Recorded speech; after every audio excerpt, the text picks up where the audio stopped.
Now she want a photo, you already know though. You only live once, this the motto, baby. Yellow, and we bout it every day, every day, every day. Em 2012, Drake fez uma música intitulada The Motto, e bem no meio do refrão ele cita a gíria YOLO. YOLO em inglês significa You Only Live Once, que basicamente seria algo como só se vive uma vez. Diz para aproveitar a vida que você tem hoje e não se preocupar muito com o amanhã, porque no fim do dia você só vive uma vez.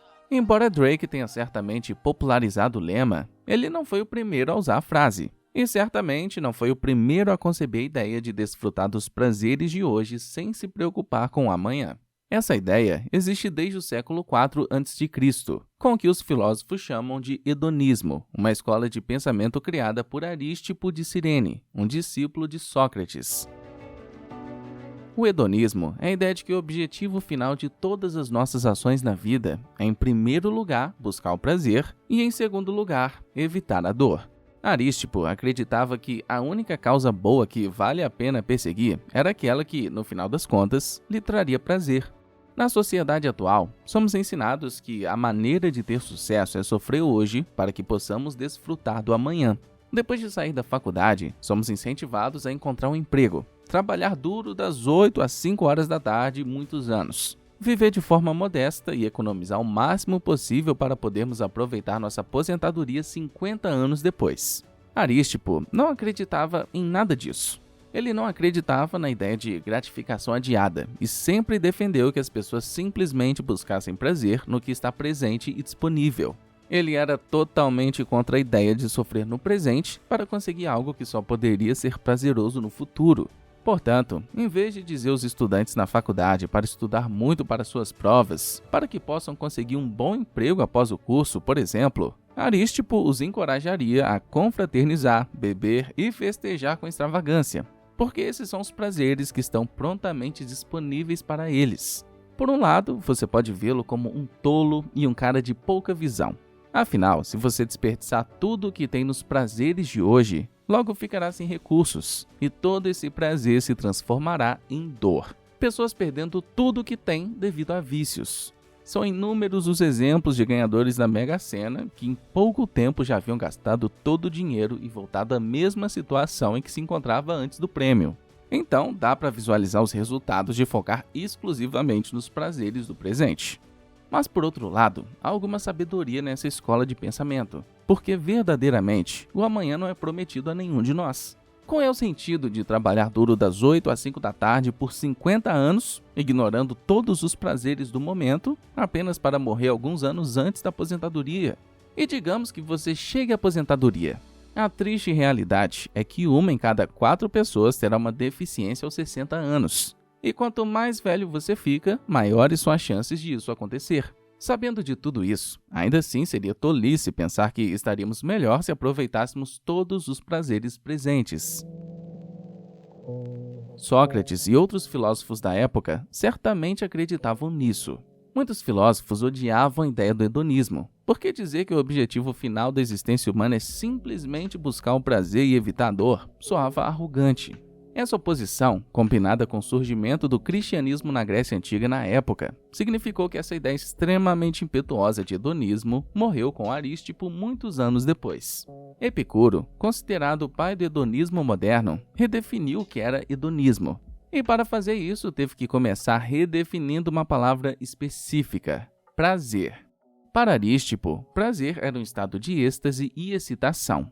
Aquela sensação incrível que você tem depois de dar uma mordida em sua comida favorita ou depois do primeiro gole de café pela manhã. E para a maioria de nós, é assim que definimos o prazer, mas não para Epicuro. Para Epicuro, prazer era um estado de tranquilidade. Em vez de incentivar as pessoas a se entregarem à gratificação constante, Epicuro acreditava que o verdadeiro significado do prazer era eliminar o medo da morte e de Deus. Porque somente assim você poderia realmente desfrutar plenamente o que esta vida tem a oferecer. Enquanto Arístipo simplesmente incentivava as pessoas a buscar o prazer, Epicuro acreditava que todos os seres humanos fazem tudo para obter prazer e evitar a dor. Ele não o encorajava, porque, segundo ele, esse era nosso estado natural de qualquer maneira. Para defender esse ponto, Epicuro pede a todos que observem como os bebês veem o mundo ao seu redor. Eles não entendem realmente como o mundo funciona ainda, mas eles entendem duas coisas: quando algo é bom e quando algo é ruim. Quando algo é bom, o bebê está alegre e feliz. Quando algo é ruim, o bebê chora, porque quer que a dor pare e quer voltar ao estado prazeroso. Tenho certeza de que neste ponto você está se perguntando: se estamos todos buscando apenas prazer, o que acontece com os atos altruístas? Os atos feitos apenas porque são virtuosos ou valiosos para outras pessoas e não para nós mesmos. Como descrevemos essas coisas nas ideias hedonísticas? A resposta é simples. Essas coisas fazem as pessoas se sentirem heróicas, o que acaba sendo processado no cérebro como uma sensação prazerosa. Então, no fundo, ainda é prazer que estão perseguindo, apenas não um tipo mais óbvio. De acordo com os ensinamentos hedonistas, existem dois tipos de prazer: há o prazer em movimento e o prazer estático. O prazer em movimento ocorre quando você está no processo de satisfazer um desejo. Quando você está com fome, você come. Quando está com sede, você bebe. Quando precisa de um intervalo, você tira uma soneca. O prazer estático é a tranquilidade que você sente depois de satisfazer essas necessidades. Nesse ponto, a adrenalina terminou de percorrer suas veias e você fica com uma doce sensação de satisfação. Nesse momento, você sente uma sensação de tranquilidade e você continua a sentir isso até ser substituído pela dor. Porque, segundo Epicuro, não há meio termo. A ausência de dor é prazer e vice-versa.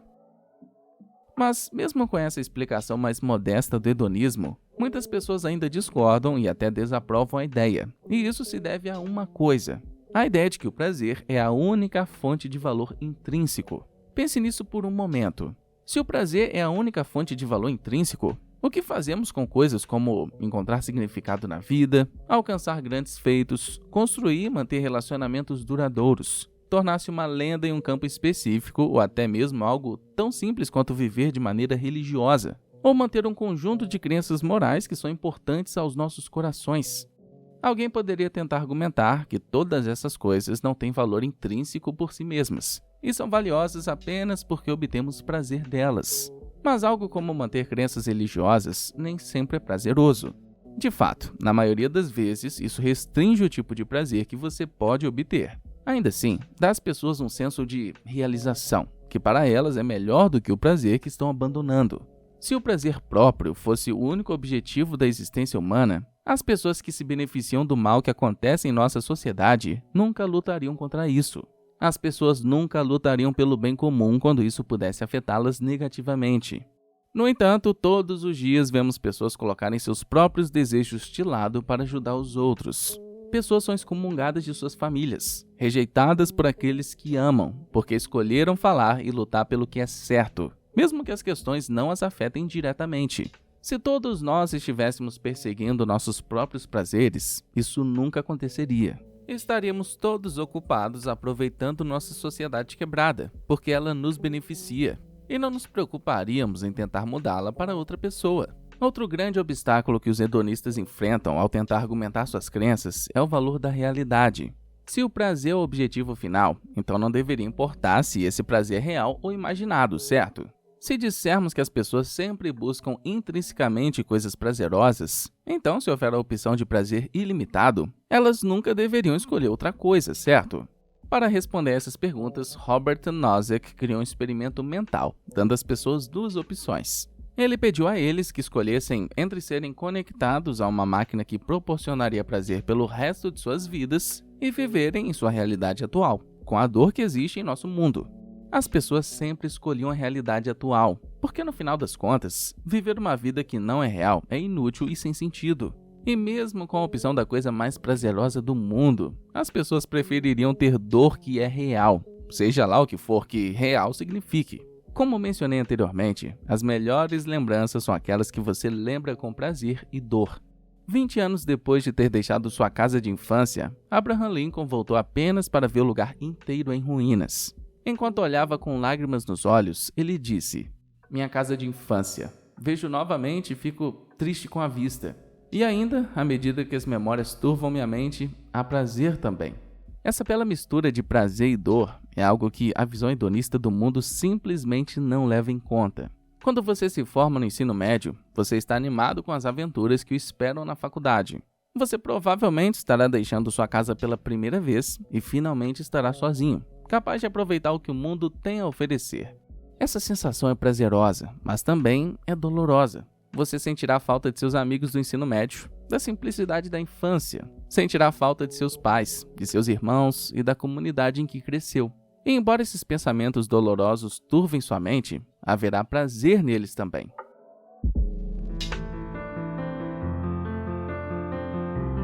O hedonismo é desaprovado na sociedade moderna porque abre a porta para uma armadilha na qual você pode facilmente cair. O prazer é um desejo insaciável. Se você fica com fome e enche a barriga, leva apenas algumas horas até que você esteja procurando por mais comida. É uma busca interminável. Portanto, se isso se torna a única razão de sua existência, pode rapidamente se tornar difícil de controlar. É assim que a maioria das pessoas se tornam viciadas. Começa como apenas um prazer passageiro. E antes que você perceba, a razão pela qual você está fazendo essas coisas deixa de ser a busca do prazer e começa a ser uma sede incontrolável por essas coisas. Uma armadilha da qual muitas pessoas ficam presas pelo resto de suas vidas. Mas isso não significa que não podemos aprender algumas coisas com os princípios hedonistas. Porque por mais que não gostemos de pensar nisso, é verdade que o amanhã não é prometido. Então podemos muito bem aproveitar o melhor de hoje. Coisas como tomar a decisão consciente de desfrutar dos pequenos prazeres cotidianos podem nos ajudar a levar uma vida mais feliz. Se o seu carro quebrar e você tiver que ir a pé para o trabalho, não tenha pressa. Abrace a jornada, caminhe com um amigo, faça piadas com ele e sempre se despeça bem um do outro. Com vontade de tomar um café? Vá até a sua padaria favorita e peça sua bebida favorita. Você merece. Você não precisa esperar até se aposentar para começar a colher os frutos do seu trabalho. Tire esses dias de férias. A promoção pode esperar alguns meses a mais. Fique na ligação com seus amigos por 1 hora a mais. Mas quando você se comprometer a fazer algo, faça com toda a sua alma, com toda a sua dedicação. Seja eficiente e prático. Dessa forma, quando você perder 1 hora ou 2 com algo que você gosta, você já terá dado o seu melhor durante a semana inteira. Porque, mesmo que buscar um prazer talvez não seja o objetivo final da existência humana, é certamente uma busca válida.